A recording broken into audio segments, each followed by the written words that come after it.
Pinupuri ka namin, O Diyos, Ama, Anak, at Espiritu Santo.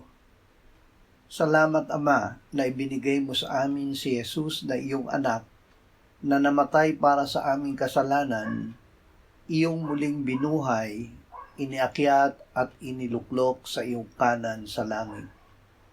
Salamat na ibinigay mo sa amin ang iyong banal na Espiritu, at sa pamamagitan niya ay ibinuhos mo ang iyong pag-ibig sa aming puso.